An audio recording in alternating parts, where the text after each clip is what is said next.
जो दूसरों की सांसों में उम्मीद भर जाए वही सबसे बड़ा दान है। रक्त की हर बूंद जीवन की नई पहचान है। नमस्कार दोस्तों, बहुत बहुत स्वागत है आपका हमारे चैनल में। अभी हम आपको लेके आए हैं सतलोक आश्रम धनाना में, जो कि हरियाणा के सोनीपत जिले में पड़ता है। यहाँ पे लगाया गया है एक रक्तदान शिविर, और ये रक्तदान शिविर जो है ये यहाँ पे चलने वाले 27, 28, 29 जून 2026 को कबीर प्रकट दिवस के उपलक्ष्य में लगाया गया। जब भी यहाँ समागम होता है, रक्तदान शिविर लगाया जाता है, मतलब देखने को मिलता है मानवता का जज्बा। हम लोग आपको दिखाएंगे कैमरे के माध्यम से यहाँ की तस्वीरें। आप देख पा रहे हैं पूरा कैंप यहाँ लगा हुआ है। काफी मतलब अनुशासन देखने को मिल रहा है, कोई प्रशासन नहीं है। आइए बातचीत करते हैं किसी से, यहाँ पे जो टीम बैठी हुई है कि क्या कुछ इसकी प्रोसेस है। मैम से बातचीत करते हैं। नमस्कार मैम। नमस्कार। क्या नाम है आपका, आप कहाँ से? डॉक्टर सोनम।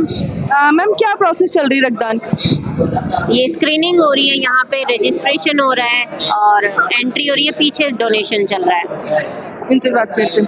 नमस्कार मैम, क्या नाम है आप, कहाँ से आए? तेज नाम है जी। मैम किस प्रकार से प्रोसेस हो रही है रक्तदान की?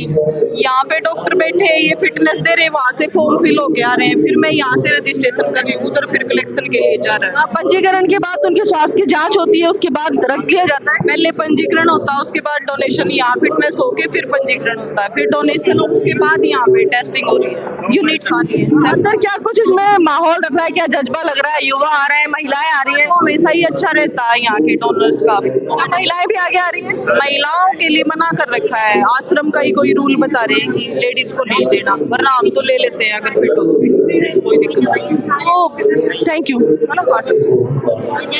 पंजीकरण हो रहा है, इससे आगे हम चलेंगे। यहाँ पे वेटिंग भी हो रही है इनकी, इससे आगे चलेंगे अंदर। पंजीकरण के बाद इनके स्वास्थ्य की जांच किस प्रकार से हो रही है और किस प्रकार से फिर डोनेशन चल रहा है, आप देख पा रहे हैं। काफी सारे यहाँ पे युवा मौजूद है, यहाँ भी टीम बैठी हुई है।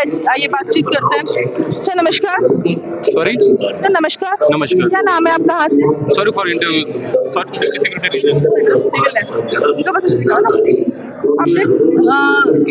सब जगह अपनी अपनी टीम बैठी हुई है, डिपार्टमेंट बैठा हुआ है, संबंधित कंसर्न अधिकारी बैठे हुए। यहाँ से ये डोनेशन वाली जो प्रोसेस है वो चालू है। आप देख रहे हैं काफी सारे युवा हैं, बढ़ चढ़ कर इसमें भाग ले रहे हैं। कैमरे के माध्यम से सारी तस्वीरें, सारी वीडियो हम आपके साथ साझा करते हैं। आप देख पा रहे हैं।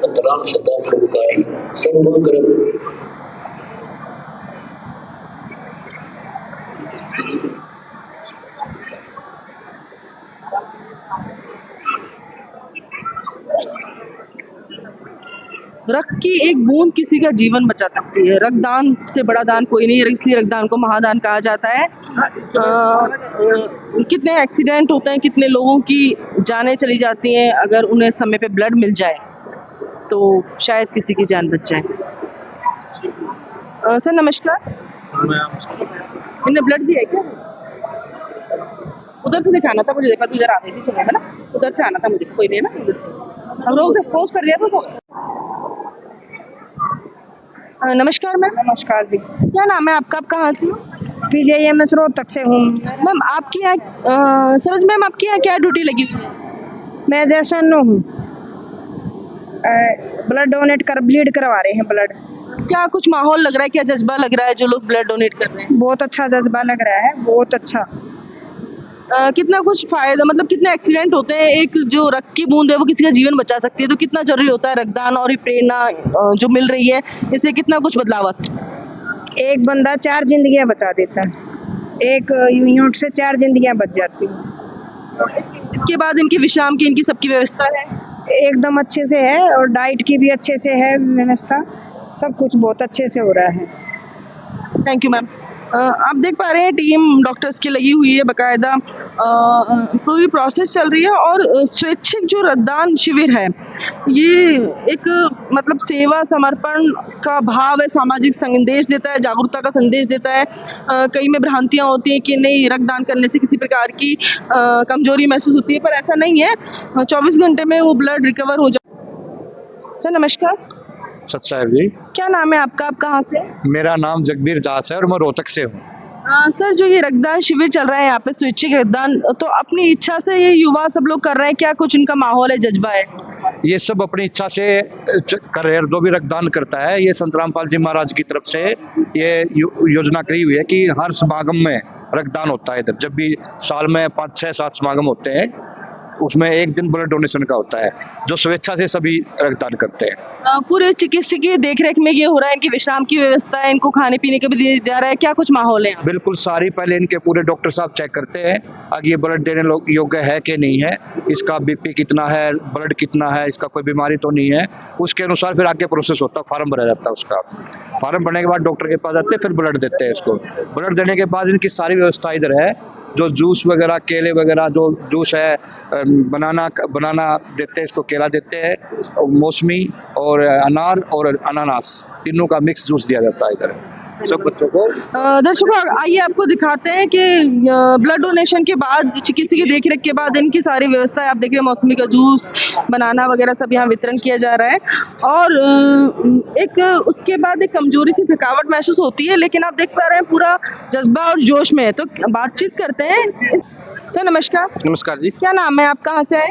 मेरा नाम कृष्ण दास है। मैं गांव खानपुर का, तहसील गोंडा, डिस्ट्रिक्ट सोनीपत से आया हूँ। आपने अभी अभी सतलोक आश्रम धनाना में ब्लड डोनेट किया है, जी बिल्कुल, क्या महसूस हो रहा है? बहुत बढ़िया जी, बिल्कुल। कोई कमजोरी, थकान? नहीं, बिल्कुल भी नहीं जी, बहुत अच्छे तरीके से ब्लड लिया जा रहा है और बहुत। अच्छा, शारीरिक कमजोरी तो कोई महसूस नहीं हो रही है आपको? जूस की सबकी व्यवस्था है, ये इतना जज्बा और इतनी मतलब ऊर्जा कहाँ से महसूस हो रही है? इतना जज्बा है, सभी में जोश है रक्तदान के लिए।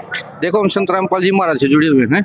हमारे गुरुजी सामाजिक कार्य बहुत अच्छे कर रहे हैं, जैसे दहेज मुक्त विवाह हो गया, उसके बाद ये गांव में बाढ़ का पानी निकलवाना, और भी बहुत सारे जो अन्नपूर्णा मुहिम से किसानों को जो है फ्री में पाइप प्रदान करना, मोटरें देना और फ्री में मकान बनवा के देना। तो उनके पॉजिटिव देख के मैं इतना जज्बा आता है कि परमात्मा जितना कुछ कर रहे हैं समाज के लिए। तो सतलोक आश्रम में ये भंडारा जो हो रहा है, दहेज मुक्त शादियां भी हो रही हैं, इसके साथ साथ ये समाज सुधार के और सामाजिक कार्य भी हो रहे हैं। जैसे रक्तदान हो गया, कल भी आई कैंप लगा था, डेंटल कैंप लगा था। बिल्कुल जी, बिल्कुल बिल्कुल हो रहे हैं जी। अभी संत जी जेल से बाहर आए, क्या कहना चाहेंगे? देखो जी, जेल में तो संतों को वो तो आना जाना रहता है, लेकिन आप जो शास्त्रों के अनुसार विधि देखोगे, जो भक्ति देखोगे, संत रामपाल जी महाराज विश्व में एक ऐसे संत हैं जो हमारे वेद पुराण शास्त्रों के अनुसार हमें भक्ति दे रहे हैं। हमारे गुरुजी कभी ये नहीं कहते आप किसी धर्म को छोड़ो या कोई धर्म गलत है। वो बोलते हैं कि अगर आप हिंदू हो तो वेदों को पढ़ो, मुस्लिम हो तो कुरान शरीफ को पढ़ो, और ईसाई हो तो अपनी बाइबल को पढ़ो।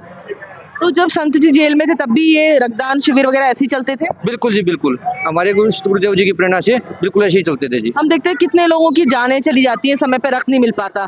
तो कहीं बाहर कोई एक्सीडेंट हुआ, कहीं जरूरत पड़ी, वहाँ भी आप रक्तदान करते हो, केवल अपने आश्रम में करते हो? नहीं, बिल्कुल जी, जहाँ से भी मैसेज मिलता है, जहाँ भी हमारी जरूरत होती है, तुरंत वहाँ पहुँच के हम ऐसे करते हैं जी। तत्पर रहते हैं? बिल्कुल जी, बिल्कुल। दर्शकों आपने देखा कि संत रामपाल जी महाराज जी के जो अनुयायी हैं उनमें कितना जज्बा है रक्तदान का, और ये प्रेरणा उन्हें संत रामपाल जी महाराज से मिलती है। न केवल ये आश्रम में शिविर लगाया जाता है 1 महीने 2 महीने में जो समागम का आयोजन होता है, बल्कि ये शिविर के अलावा बाहर कहीं भी कोई दुर्घटना होती है, कहीं भी जरूरत होती है, तो संत रामपाल जी महाराज जी के जो अनुयायी है वो तुरंत तत्पर रहते हैं ब्लड डोनेट करने के लिए। हरियाणा में नहीं, यहाँ के उत्तराखंड में, उत्तर प्रदेश में, राजस्थान में, बात करूं साउथ की, हर जगह संत रामपाल जी महाराज जी के जो अनुयायी हैं किसी भी आपातकालीन स्थिति में रक्तदान के लिए उपस्थित रहते हैं।